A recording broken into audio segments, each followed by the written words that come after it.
मुळामध्ये निवडणुकीच्या अगोदर हे अशा पार्ट्या किंवा असे हे जे लोक आहेत ना, जय मीम जय भीम बोलतात, बरोबर. आणि निवडणुकीच्या नंतर फक्त जय मीमच राहतं. आमच्या डॉक्टर बाबासाहेब आंबेडकरांना विसरतात.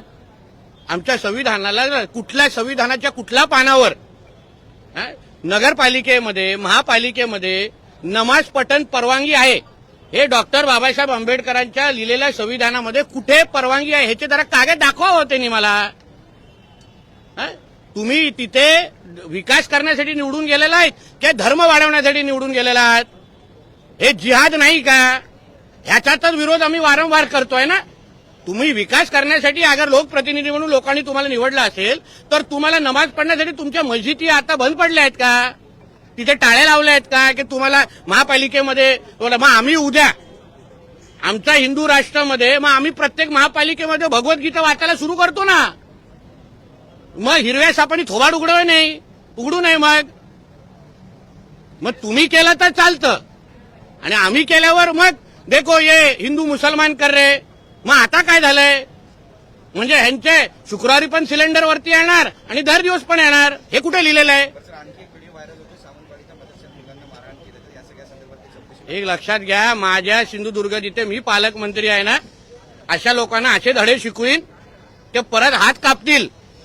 उदाहरण देईन मी माझ्या इकडे. तुम्ही थांबा जरा, फक्त व्हिडिओ आलाय ना, मग त्या मुल्ला मौलवीचं काय पुढे होतं तुम्ही जरा बघा. आणि हे मदरसे पाहिजेत कशाला आपल्याला, ह्याच मूळ मुद्दा आहे.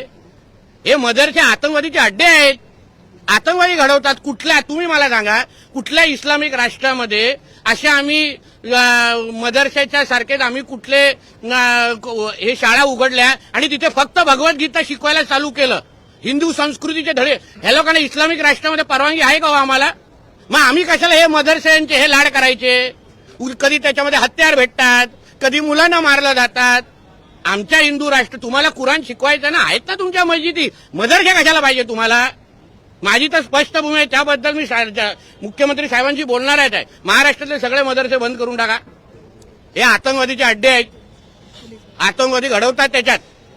आणि आमच्या इथे बसून तुम्हाला अशा वेगळ्या पद्धतीचे अड्डे चालवण्याची गरज काय आहे? कुराण शिकत तुम्ही मस्जिदीमध्ये शिकवा ना. म्हणून त्यांना जो काय धडा शिकवायचा आहे ना, त्या मुलामुळे ज्यांनी लहान मुलांना हात लावलाय, बघा पुढे हात थराथरा कसे कापतात. सध्या अनेक जिल्ह्यांमध्ये पोलीस